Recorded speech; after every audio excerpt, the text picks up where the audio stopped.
कि दर्द से व्याकुल कौसल्या जी मेघ से अरज कार हो।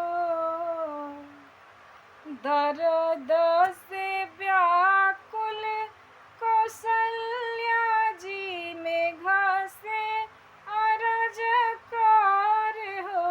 मेघ जनी बरसी अवध के धमात राम जी जन्म लिहले हो।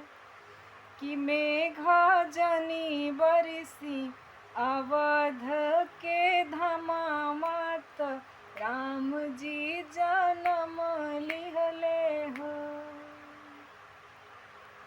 अर के कर भिजला चुनरिया तो के कर पियरियान हो। के कर भिजला चुनरिया तो के कर पियरियान हो। तो के कर भिजला माथ के मुकुटवा तो राम जी जन्म लिहले हो। के कर भिजेला माथ के मुकुटवा तो राम जी जन्म लिहले हो। कैकई के भिजेला चुनरिया तो कौसल्या के पियरियान हो। कैकई के भिजेला चुनरिया कौसल्या के पियरियान हो। राजा दशरथ के भिजेला मुकुटवा तो राम जी जन्म लिहले हो। कि राजा दशरथ के भिजेला मुकुटवा तो राम जी जन्म लिहले हो।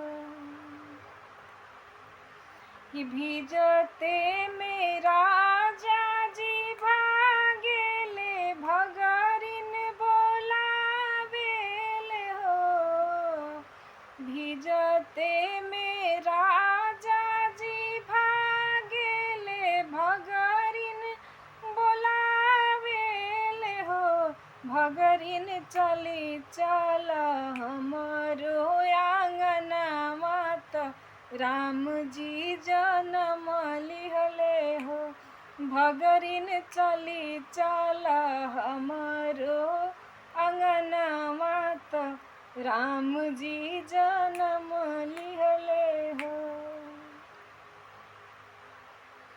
भगरिन अइली महलिया आंगन बीच खड़ भइली हो।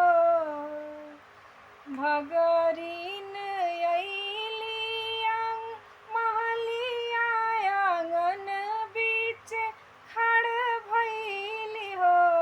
भगरिन मांगेली सोने के हंसुलिया तो राम जी जन्म लिहले हो।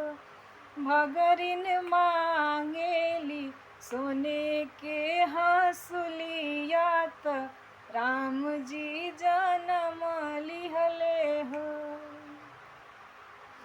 कि बहरी से राजा जी अइनी आंगन बीच खड़ भइनी हो। बहरी से राजा जी अइनी आंगन बीच खड़ भइनी हो। भगरिन देबो अयोध्या लुटाई हंसुली पहिराई देबो हो। भगरिन देबो अयोध्या लुटाई तो हंसुली पहनाई देबो हो। भगरिन अंगना में सोहर सुनावत राम जी जन्म लिहले हो भगरिन अंगना में सोहर सुनावत राम जी